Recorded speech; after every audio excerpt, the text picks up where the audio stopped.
Expatrié. Nom, adjectif. Vient du grec exo et patrida. Se dit d'un individu qui réside dans un autre pays que le sien.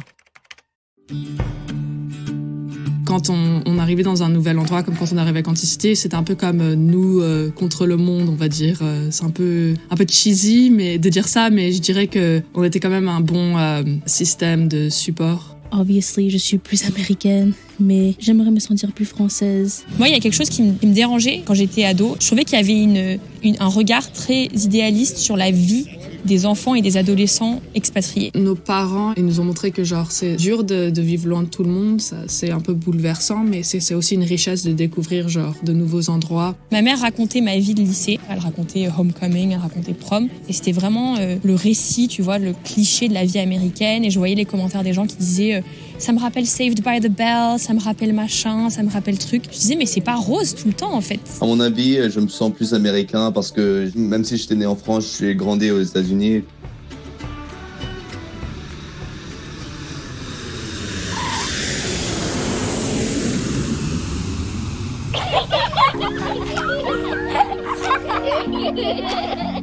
Première chose cool, c'est qu'on peut apprendre une deuxième langue. Do you know what's special about you?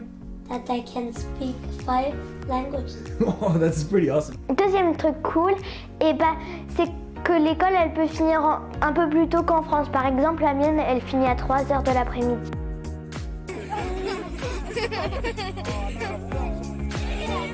Ils s'appellent Mathilde, Sybille, Amélia et Cyprien.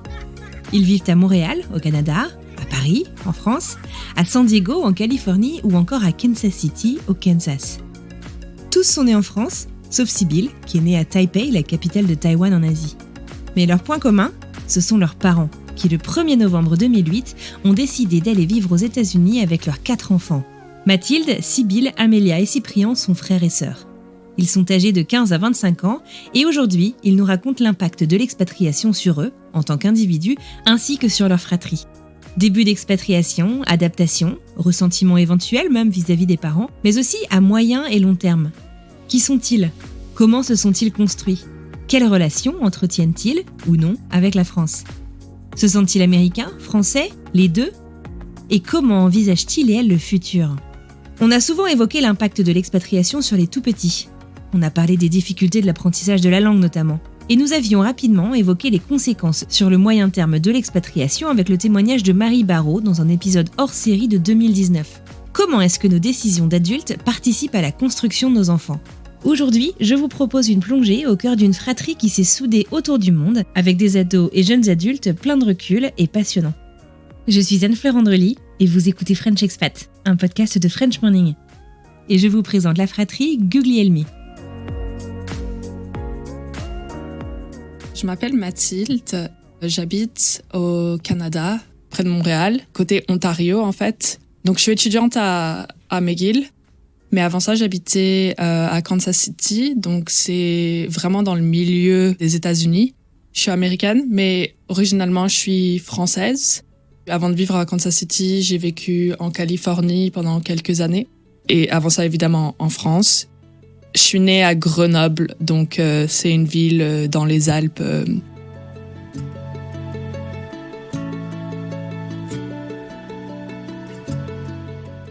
Mathilde a vécu dans plusieurs pays du monde. C'est aussi elle, l'aînée de la fratrie.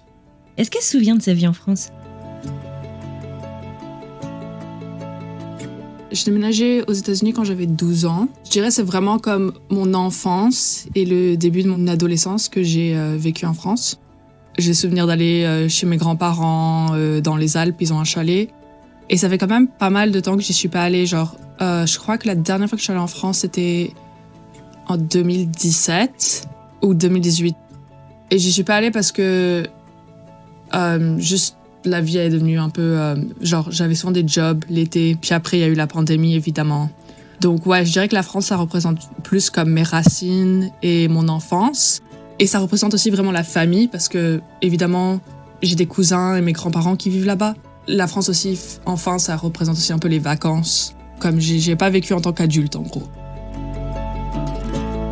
Je vous le disais en introduction, nous allons parler d'une fratrie. Une fratrie composée de 3 sœurs, Mathilde, que vous venez d'entendre, Amélia, Sibylle, et d'un frère, Cyprien.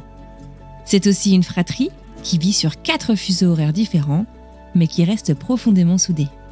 Et si nous faisions plus ample connaissance avec cette fratrie justement ? J'ai demandé à chacun d'entre eux de se présenter.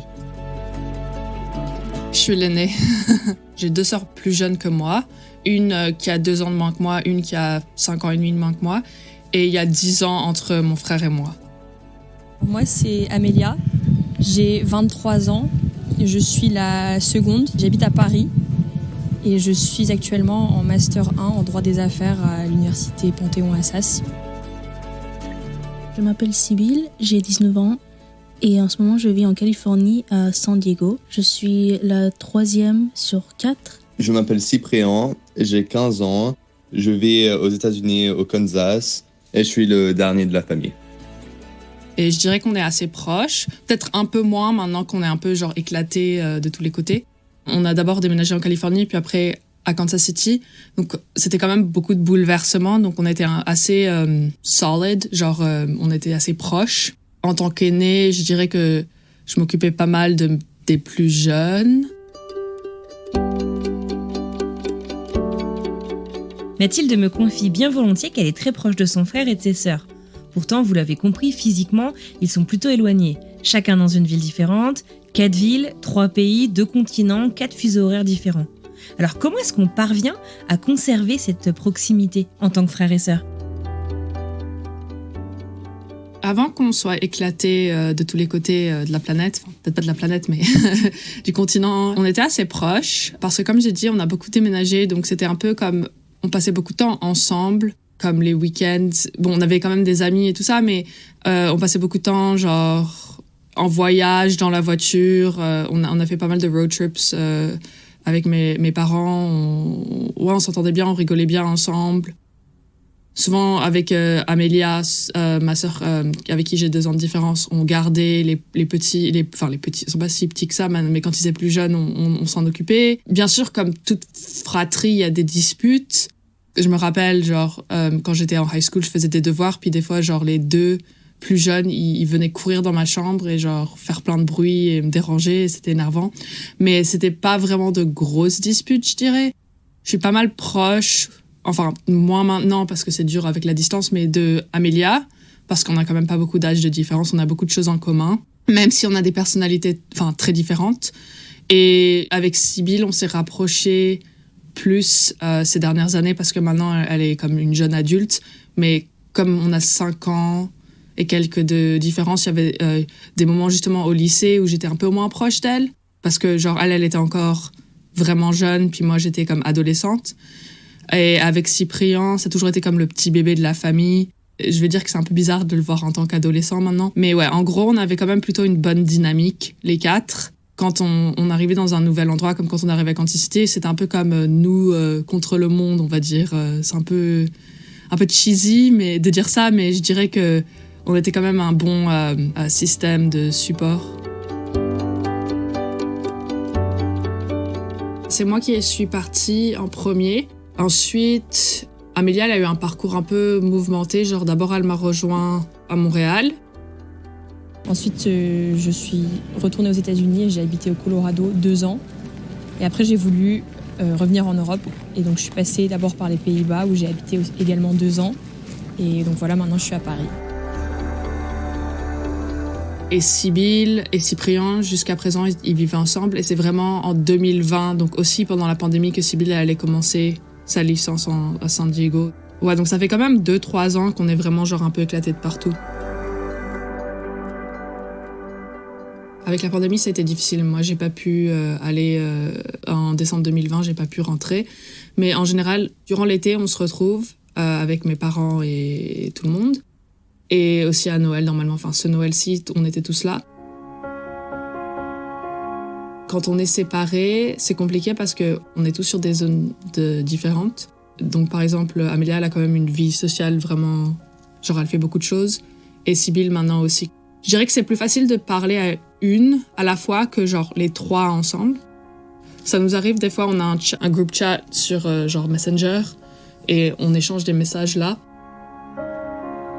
Moi, Anne-Fleur, je suis la seconde d'une fratrie de 5 enfants. Je suis la seule qui vit actuellement à l'étranger, mais ça n'a pas toujours été le cas. Mes frères et sœurs ont voyagé eux aussi. Je me souviens de la frustration absolue pendant mes premières années aux États-Unis, quand mes amis français ou autres étrangers avaient des rendez-vous bien définis chaque semaine pour parler avec leurs parents et leurs frères ou leurs sœurs. Et quand on est beaucoup plus nombreux, en fait c'est compliqué de concilier autant d'emplois du temps. Alors on passe beaucoup de temps à prendre des nouvelles, séparément. Et les oreilles de nos parents doivent pas mal chauffer. Sybille nous raconte comment ça se passe dans sa fratrie. Je reste en contact avec mes parents par WhatsApp, par FaceTime. Souvent tous les week-ends, j'appelle ma mère ou mon père. Avec mes sœurs, c'est un peu plus compliqué parce qu'il y en a une qui habite au Canada. Donc on se fait parfois des FaceTimes, genre 2 ou 3 fois par mois. Et puis on s'envoie des photos et des textes. Je dirais que je parle plus à Sybille qu'à Amélia par vidéo chat parce que c'est moins de différence d'heure puis elle est plus disponible. Donc c'est quand même compliqué, ouais. On s'est pas vus pendant très longtemps parce que donc la pandémie a commencé il y a 2 ans. Ma grande sœur par exemple qui est à Montréal, je l'ai revue en été 2021, en août 2021, mais avant cela je l'avais pas vue depuis Noël 2019. Donc ça faisait plus de 1 an et demi que je l'avais pas vue. Je pense pas que notre relation, elle a pas souffert, mais je sens qu'il y avait quand même les liens qui s'affaiblissaient dans un certain sens. Et après, Cyprien et Sybille, je les ai quand même pas vus pendant 1 an et ça j'en ai souffert. Mais en fait, l'attachement que j'ai vis-à-vis de ma petite sœur et mon petit frère, c'est très différent parce que c'est un lien. Enfin, c'est ce que je m'imagine. Hein. Genre, bien sûr, j'ai pas d'enfant et a priori, je suis pas censée en avoir pendant au moins très longtemps, mais c'est un lien où genre j'ai presque un sentiment, un instinct maternel envers eux, tu vois. Protecteur, ça me rend triste de pas les voir grandir. Quand j'ai revu mon petit frère et que sa voix avait mué, ça m'a touchée, tu vois, parce que je m'imaginais encore mon petit frère avec sa petite voix frêle de petit garçon. Et quand je l'ai revu, j'étais là, il s'est passé pour lui, dans sa vie, c'est très conséquent, 1 an sans voir sa grande sœur, tu vois. Du coup, ça, je pense que ça m'a fait davantage souffrir.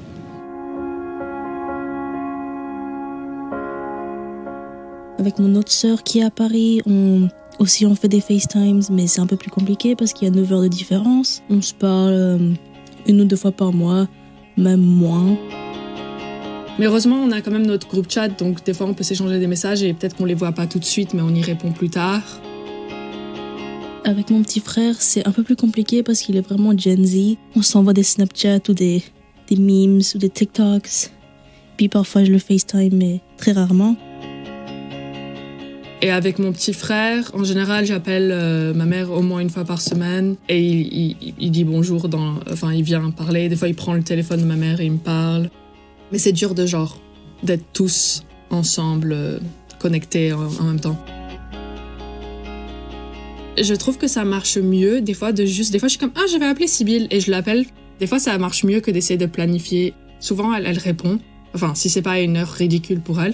Donc, je trouve que, des fois aussi, juste être comme spontané, ça peut aider parce que des fois, on essaie trop d'être comme « ok, à 7 heures, tel jour » et après, on oublie. Rester en contact au téléphone, par FaceTime, Messenger ou encore TikTok, c'est déjà super. Mais comment est-ce qu'on reste soudés, d'autant plus quand on traverse une pandémie mondiale sans pouvoir se voir, se toucher, s'embrasser, se câliner en tant que fratrie? Amélia me raconte, depuis Paris, sa relation avec sa grande sœur Mathilde restée au Canada. La distance avec ma grande sœur, en fait, ça fait que il y a certaines choses qu'elle a traversées. J'avais du mal à me mettre à sa place et à vraiment comprendre quelles conséquences ces événements ont engendré dans sa vie. Amélia me parle d'une épreuve que Mathilde, sa grande sœur, a vécue sans la présence physique de sa famille. Le décès de sa future belle-mère. Elle aurait aimé, bien entendu, être à ses côtés pour la soutenir, mais a fait de son mieux pour être là, malgré la distance. Du coup, quand je l'ai revue en août, il y a une soirée où on était toutes les deux seules à la maison et on a discuté pendant des heures de plein de choses, de ça notamment, des événements qu'il y avait eu dans ma vie. Et là, j'ai eu l'impression qu'il y avait vraiment quelque chose de très fort qui s'est passé entre nous, où on a toutes les deux... c'était un moment très émouvant. D'être séparée de ma famille et de ma fratrie pendant la pandémie, c'était vraiment difficile. Surtout qu'il y avait beaucoup d'incertitudes, surtout au début. Et quand même, décembre 2020, c'était quand même... ça fait 2 ans, donc c'était quand même genre au milieu de la pandémie. Je me sentais un peu isolée parce que aussi, c'était vraiment strict au Canada. Et au temps de Noël, je crois que tu pouvais juste voir ta bulle familiale. Et à l'époque, ma bulle familiale, c'était mon fiancé John et nos 2 chats. On a trouvé des moyens, c'était quand même Zoom et d'autres plateformes, c'était quand même des sauveurs d'une certaine manière, parce qu'on a trouvé des moyens de faire des jeux de société en ligne, de se parler, de manger. On a fait des pas non seulement avec mes frères et sœurs et ma mère, mon père, mais aussi avec genre nos cousins et nos oncles et tantes. On a fait genre des journées cuisine. Et je dirais qu'au début de la pandémie, on avait plus de temps pour genre s'appeler et tout ça, parce que tout était un peu en suspens. Donc ça a vraiment aidé. Mais c'est vrai que c'était dur d'être loin. Je les ai pas vus pendant, j'ai envie de dire 18 mois, peut-être 15 à 18 mois, donc 1 an et demi. On s'est retrouvés, c'était pas loin de Denver, parce qu'en fait on est partis en vacances. Au début c'était un peu difficile parce qu'on était tous, on était plus du tout habitués à la dynamique de se retrouver tous en famille. Donc c'était un peu délicat. Mais après on s'est tous retrouvés à nouveau à Noël. Et là par contre je trouve qu'on a été beaucoup plus soudés en tant que fratrie à Noël. Ayant vécu un peu partout, et souvent à l'étranger, dans leur enfance, adolescence, ou même en tant que jeune adulte, je me suis interrogée sur la relation que ses frères et sœurs entretenaient avec la France. On a quitté Grenoble en 2008, j'avais presque 10 ans. Moi j'ai habité à Taipei de l'âge de 1 an jusqu'à 3 ans et demi il me semble. Peut-être plus, je sais plus trop. Enfin, j'en garde pas énormément de souvenirs, donc pour moi mon enfance c'est surtout la France, mais c'est vrai qu'en fait, in fine, j'ai pas vécu tant d'années que ça en France. J'ai quand même l'impression d'avoir vécu des années qui étaient suffisamment formatrices, qui ont fait que ça reste une partie non négligeable de moi, de ma personnalité, de tout. Et il y a aussi tout l'aspect l'éducation familiale, en fait. Et ça, peut-être que les gens s'en rendent pas forcément compte, parce que souvent, par exemple, quand je discute avec mes amis ici ou les gens que j'ai rencontrés, ils ont l'idée en fait que quand tu déménages dans un autre pays, tu vas tout de suite, pas tout de suite, mais si tu y as passé pas mal d'années, tu vas d'emblée en fait tu vas être plus dans ta mentalité, tu vas relever plus de la mentalité de ce pays-là que de la mentalité française. Alors qu'en fait, non, ma famille est française, elle reste française, donc il y a quand même un énorme aspect de mon identité et de ma culture qui reste français en fait. Et le départ de France justement, est-ce qu'ils s'en souviennent ?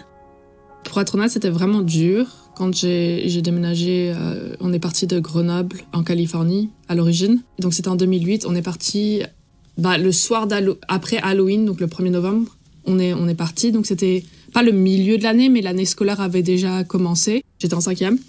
Donc aussi, j'étais dans un âge un peu, le début de l'adolescence, donc c'était un peu compliqué. J'avais hâte de découvrir un nouvel endroit, puis les États-Unis, c'est un peu comme glamour. Maintenant, plus tellement, parce que c'est ma vie, mais ça avait un peu, surtout la Californie, c'est un peu cet air un peu magique.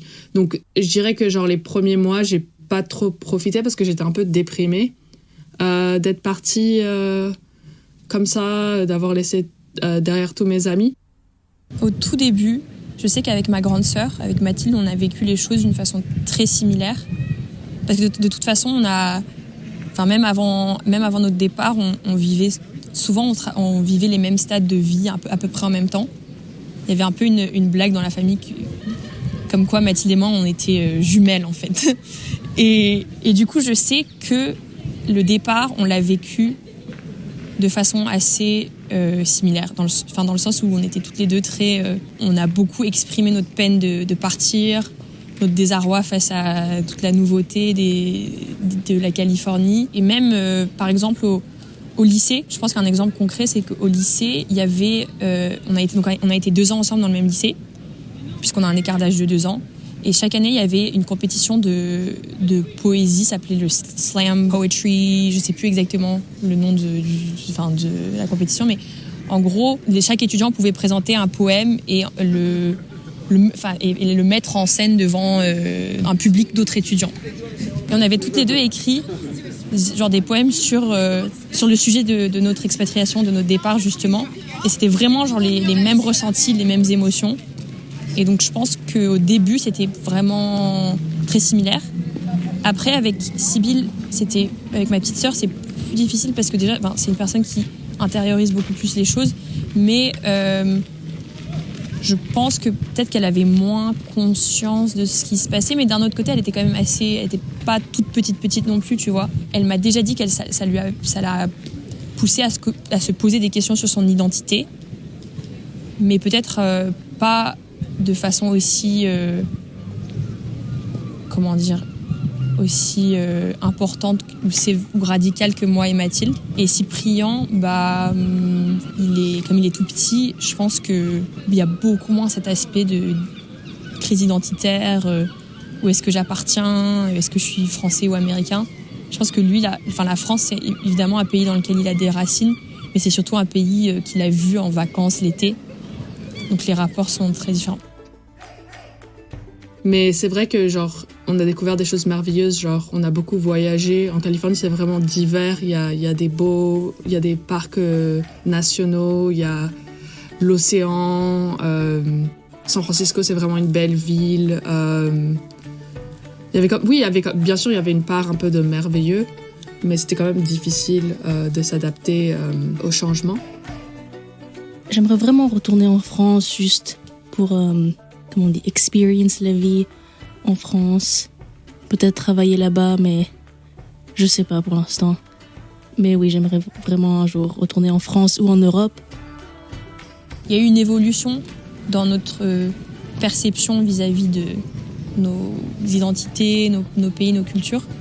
Et je pense que je sais pas ce qui a fait que j'ai voulu ça, mais je sais que par rapport à mes sœurs, j'ai eu ce désir de revenir en France. Mathilde, par exemple, elle n'est pas restée aux États-Unis. Et je pense qu'elle a trouvé un environnement qui lui permet d'avoir un peu l'entre-deux.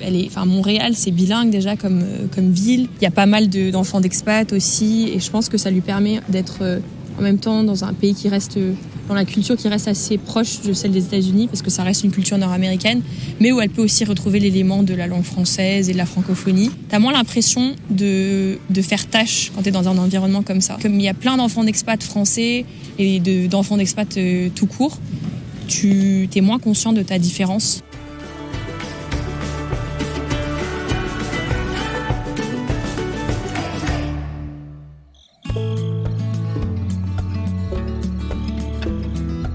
Être moins conscient de ses différences, ou encore avoir l'impression de faire tâche.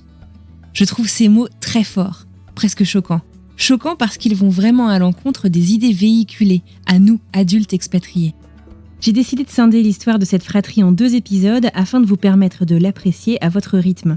Et si vous êtes prêts, bonne nouvelle, direction l'épisode suivant dès maintenant puisqu'il est déjà en ligne. Sur ce, je vous souhaite en tout cas une très bonne fin de journée. À bientôt.